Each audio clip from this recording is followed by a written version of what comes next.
ఓం శ్రీ సరస్వతై నమః. మన బాసర దేవస్థానం ఆలయ అధికారి ప్రతి విషయంలో తానే స్వయంగా వెళ్తూ పరిసరాలను పరిశీలిస్తూ నిర్ణయాలు తీసుకోవడంలో వారికి వారే సాటి అని చెప్పవచ్చు.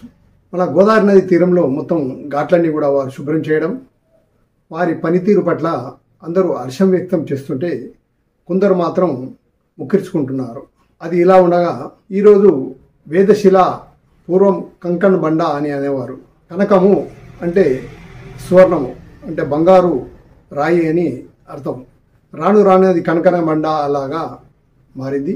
అది అమ్మవారి ఆభరణాలు అక్కడ దాచిపెట్టారనే ప్రతిదీ. అక్కడికి ప్రతి భక్తుడు కూడా వచ్చిన వారు దర్శనం చేసుకున్న తర్వాత భక్తులు పారవశ్యానికి లోనవుతారు. మన బ్రెయిన్ ఏం చేస్తుందంటే మనం ఏదాన్నైతే నమ్ముతామో దానికి బాడీ మొత్తం స్పందిస్తుంది.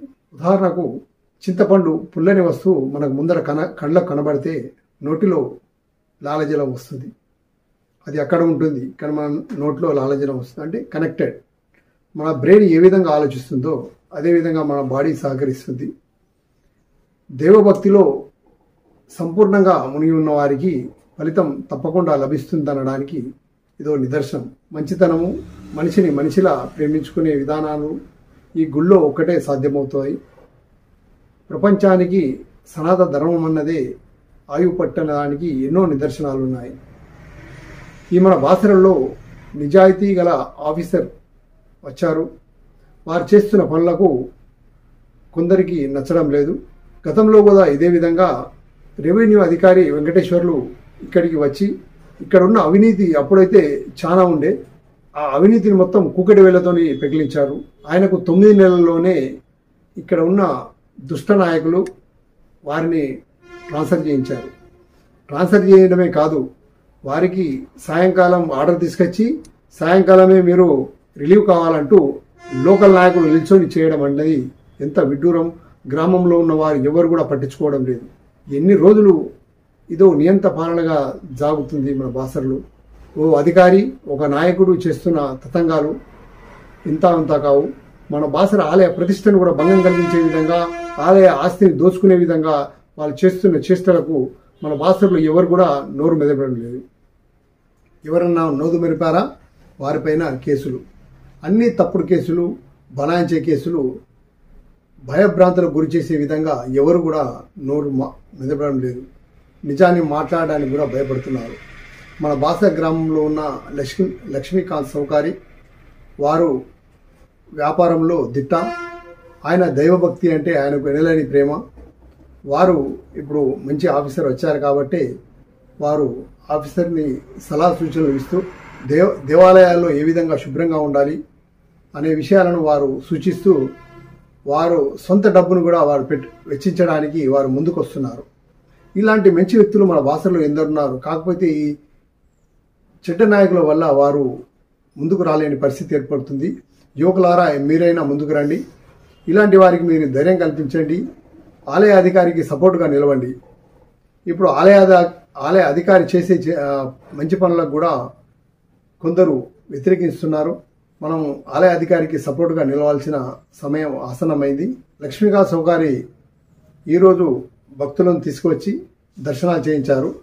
వారు మన ఆలయానికి ఎలక్ట్రికల్ బస్సును బహుకరించనున్నారు, దానం చేయనున్నారు.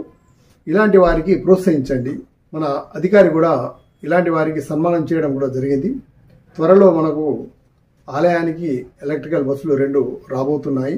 ఇది శుభవార్త. మంచి అధికారం ఉంటే ఇలాంటి మంచి పనులకు నాంది పలుకుతుంది. మంచి పనులు కూడా జరుగుతాయని చెప్పడానికి ఇదొక నిదర్శనం అని చెప్పాలి. బాసర గ్రామం యువకులందరూ కూడా నిజాయితీగా ఉండడానికే ప్రయత్నం చేస్తారు. మాయ చేసి మభ్యపెట్టే మాటలు మీరు వినకండి. పరిసరాలను పరిశీలించండి. ఏ వ్యక్తి అయితే మీకు చెప్తున్నాడో ఆ వ్యక్తి ఎలాంటి వ్యక్తి, ఆయన చేసే చేష్టలేంటి, ఆయన చేస్తున్న ధర్మం పనుల, ధర్మం ముసుగులో వ్యాపారం చేస్తున్నారా, ఇలాంటి మీరు గమనించాల్సిన అవసరం ఎంతైనా ఉంది. మీరు యువకులు ఆలోచించే శక్తి ఎక్కువ ఉంటుంది.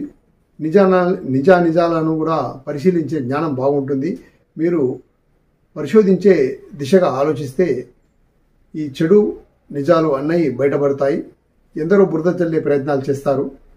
నిజం అన్నదే ఎప్పటికైనా నిలబడుతుంది. ఎందరో ఎన్నో విధాలుగా అభాండాలు వేసే ప్రయత్నాలు చేస్తారు. అలాంటి మాటలు నమ్మకండి అని బాసర గ్రామ యువకులకు భక్తులకు అందరికీ చెప్తున్నాను. భక్తులకు ఎలాంటి ఇబ్బందులు జరిగినా కూడా ఈ అధికారికి మీరు రిటర్న్లో రాసి ఇవ్వండి. తప్పకుండా 24 గంటల లోపల సాధ్యపడుతుంది. మీరు గమనించి చూడండి. ఒక్కసారి మీరు ఒక రిటర్న్లో ఒక అప్లికేషన్ ఇచ్చి చూడండి. నిజాయితీ అధికారులు ఎప్పుడు ఎవరికి భయపడ్డారు, ఇది గమనించాలి. ఎవరైతే అవినీతికి పాల్పడతారో వారు నాయకులకు భయపడతారు, అందరికీ భయపడుతుంటారు. నిజాయితీగా ఎవరైతే బాధ్యత స్వీకరిస్తారో వారి జీతభత్యాలతోనే వారి జీవితాన్ని గడుపుతారు. అలాంటి కోవకు చెందిన వారే ఇప్పుడు వచ్చిన అధికారి. వారికి మనమందరం సహకరించాల్సిన అవసరం ఉంది. ఆ అవసరం కూడా ఇప్పుడు ఆసన్నమైందనే చెప్పాలి. మన బాసర గ్రామ ప్రజలు కూడా వారికి సహకరిస్తున్నారు. ఈరోజు చూడవచ్చు. అదే మన వేదవతి శిల బస్టాండ్ దగ్గర ఉంది. ఆ బస్టాండ్ దగ్గరికి వెళ్ళి కూడా వేద పండితులతోని గ్రామస్తులతో వెళ్ళి నిజంగా అక్కడ ఎలాంటి పరిస్థితి ఉందో చూసి అధికారి అరే ఇంత ఘోరంగా ఉంటుందా మే బాసర గ్రామంలో, అక్కడే తప్పతాగుతూ బాటలు పారేయడం, పగలగొట్టడం చూడవచ్చు మనం విజువల్స్లో. చూడండి, అక్కడే పక్కనే ఉన్న కృష్ణ అనే వ్యాపారస్తుడు, చిరు వ్యాపారస్తుడు ప్రతినిత్యం సాయంకాలం కాగానే ఇవన్నీ బాటిల్స్ తాగినాయని అతను చేతితో వేరేసి పక్కన పారేస్తారట. వారి మాటల్లోనే వినండి. 2 days నుంచి మళ్ళీ జమ అయింది. అంటే రోజు తీస్తున్నాయి 2-3 రోజులకు ఒకసారి నేను వచ్చినంటే ఇవన్నీ తీసేస్తాను. అంత దేయం కూడా ఇంకా ఇన్ని ఉంటుంది. ఇన్ని మళ్ళీ ఉంటుంది. అంటే డైలీ రెగ్యులర్ తాగుతున్నారు ఇక. రెగ్యులర్. అసలు వాళ్ళకి ధర్మము, హిందూ ధర్మం అనేది అయిపోయిందంటే ఇక ఎవరు వస్తారో తెలియదు. నేను 10 వరకు ఉంటాయి ఇక్కడ షాప్లో. 10 తర్వాత ఇక ఎవరైనా వస్తే ఎవరు చెప్పే వాళ్ళు ఉంటారు కదా. మన వేదవతి శిలకు భక్తులు వచ్చి ఏ విధంగా వారు భక్తి శ్రద్ధలతో మొక్కుతున్నారో చూడండి.